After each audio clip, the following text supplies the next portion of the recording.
Today we're talking about how to build habits that stick. We'll go over the key lessons from Atomic Habits by James Clear and how to apply them to transform your life. Be sure to stick around to the end where I'll share a template that shows you exactly how to apply all of the lessons from the book to any habits you're trying to build today. The first major lesson from the book can really be summarized by this quote. Good habits make time your ally. Bad habits make time your enemy.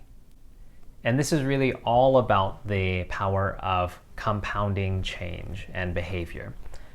And so the example that James gives in the book is that if you were able to get 1% better, just 1% better each day at, say, an instrument, an exercise, a language, by the end of that year, you'd be 37 times better than you were at the start of the year.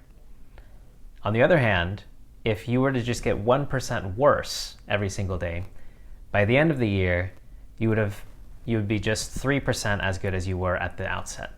So this really speaks to the fact that small changes, small behaviors repeated on a consistent basis can have an outsized positive or negative impact on your life depending on the habits that you're practicing. The second major lesson from Atomic Habits is that goals are not enough. You need systems to help you succeed. Now, before we get into why this is, let's make sure we're clear on what I mean by a goal and a system. So a goal is the end result that you're trying to achieve. So maybe, for example, you want to be financially secure. A system, on the other hand, is the process and way you're going to achieve that goal. So it might look like following a budget, setting aside some of your income each month, and building up an emergency fund. Now that we're clear on what goals and systems are, let's go back to why goals are not enough and why you need systems. So the first reason goals are not enough is that goals on their own are just the destination. Systems are what tell you how you're going to get there. Say, for example, you wanted to run a marathon. Knowing you want to run 26.2 miles is great, but whether you succeed that day in running 26.2 miles all comes down to what system you have for the practice runs that you're going to go on every week to build up your endurance, the diet you're going to follow, how you're going to scale up and rest before the race. And so in order to succeed in a marathon or any goal you have, you need to know the destination, but you need a system that's going to tell you the steps you're going to take to actually reach your goal. The second reason you can't just rely on goals is that goals delay satisfaction until the very end. Now, this might be okay if your goal is something you can achieve tomorrow, but I'm guessing most of y'all watching have long-term goals that could take weeks, months, or years to achieve. And if all you have is a goal and satisfaction waiting for you at the end, that's a long time to go to try and persevere just purely on your willpower alone. Systems, on the other hand, focus you on the process and celebrating the steps you can take each day that move you closer towards your goal. And it's human nature. We're all more likely to follow through and persevere if we have small wins and successes that we can celebrate week in and week out.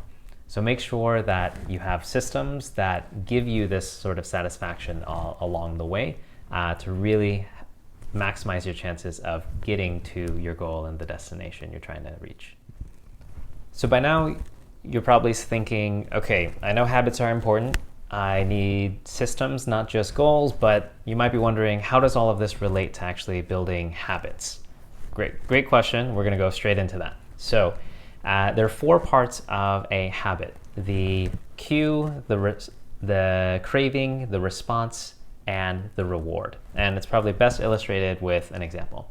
So let's say you're walking down the street one day and you smell some freshly baked donuts from a donut shop. So that would be the cue. You smell those delicious donuts. The craving is the next thing that kick in. You would think, oh wow, I've got a sweet tooth. I quite like donuts. Maybe I want these donuts.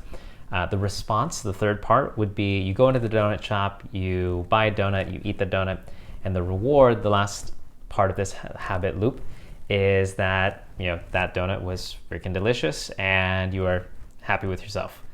So I know probably not the healthiest example, but I think one we can all relate to. Now, these 4 parts of the habit loop, the cue, the craving, the response, and the reward, also drive the 4 laws of habit formation, which are the following. Number 1, you want to make the cue obvious. As the more obvious the cue or trigger for the behavior is, the better. The second law of habit formation is that you want to make the behavior itself attractive. So you might want to make it really exciting, compelling, and interesting for you to go do that habit that you said you were going to do. The third law of habit formation is that you want to make the behavior and the habit itself as easy as humanly possible. They say friction is the most powerful force in the universe. And so the easier you can make something, the more likely you are going to go do it. And the fourth piece is that you want to make it rewarding. And so this is all might feel a little high level. So let's hop over into the template I used. I created that will make it a lot easier to figure out how you apply all of these laws to different habits you're trying to create. So here we are in the Atomic Habits habit worksheet, and I'm going to walk through what's in this worksheet, go over a few examples of habit systems I've made using this sheet, and wrap up by sharing how you can make a copy of this and use it yourself. So let's take a look at what's in this worksheet. Along the top, we have the 4 stages of a habit, 4 parts of a habit: the cue, the craving, the response, and the reward here. And under each, you'll see that we have the 4 laws of habit formation. How will you make it obvious, make it attractive, make it easy, make it satisfying, and there's also a bonus section around how will you commit that I added as well.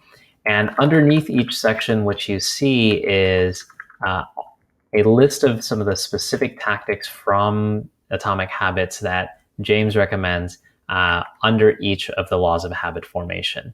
And so this is how the sheet is set up. And down here, you just have a few examples of habit plans that I've created myself using this worksheet.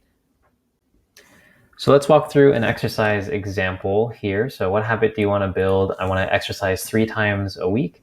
And so the first thing I set up here was around how to make it obvious. And so I think a lot of basic things, the basic thing you want to start with is set a specific intention. And what that means is you want to be very clear on when you're going to do this habit, when, where, how, what. The more specific, the better. And in this case, I said every Monday, Wednesday, Friday at 5:30, I'm going to squat, bench, and deadlift in the garage.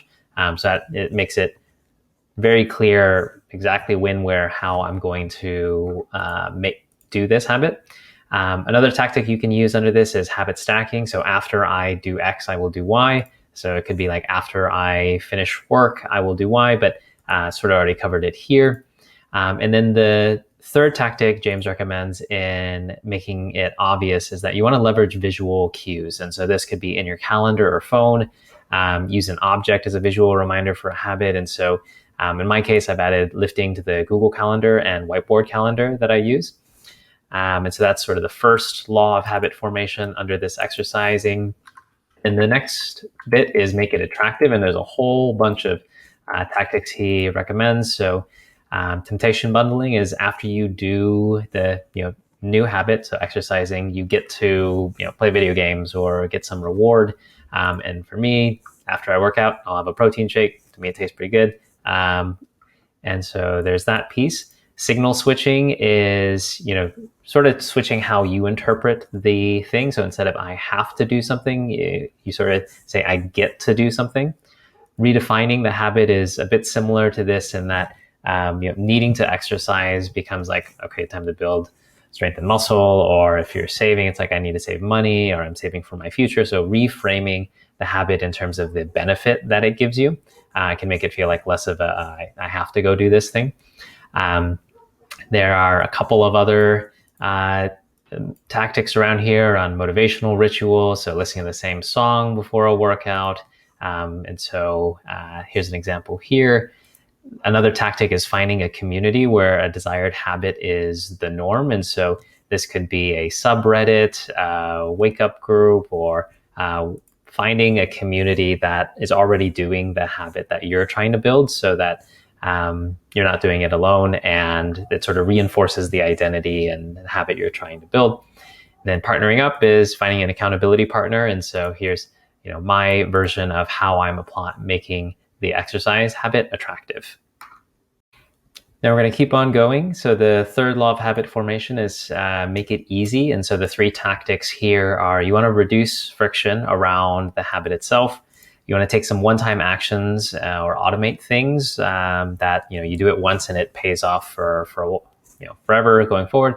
And you want to use the 2-minute rule, which is how you can break down big behaviors into small chunks that are more manageable. And in this case, I'm lucky to have a garage with some workout equipment, so it's pretty easy. And so I don't need to sort of do anything else to make the exercising easier for me. But then one-time actions that I took to, help. Oh, I just got a typo here. Let me fix that. Is that I downloaded a FitNotes app to track my lifts. And so instead of having to track it in a spreadsheet or notebook, this was one action I could do that made it easier for me to exercise. And then this 2-minute rule is I'm just planning ahead that on days that I don't feel like it, I will just do one set of barbell squats. And this is all about breaking big habits into small chunks. And once you build momentum with the smaller habit of 10 squats or 10 lifts or whatever, it makes the broader sort of habit you're trying to build a lot easier. And often I found that once I get out the door, if I do the first sort of warm-up exercise, it's a lot more likely that I just continue on with it. The next chunk is how will you make it satisfying? Left the question mark here, so still trying to figure that out. But the key with making something satisfying is that you want to immediately reward and reinforce the behavior. And so this could, for some people be the protein. For me, it was the protein shake. Maybe it's video games. Maybe it's spending time hanging out with friends after you work out, so that you are giving yourself an incentive and immediate reinforcement of like, I did the workout and now I get to do something else fun. Visually tracking is another way to make it rewarding. And so in my case, I'm crossing off sort of the workout off of my whiteboard, and that, crossing off things off a to-do list is really satisfying for me. And then there are a few sort of bonus things you can do to commit.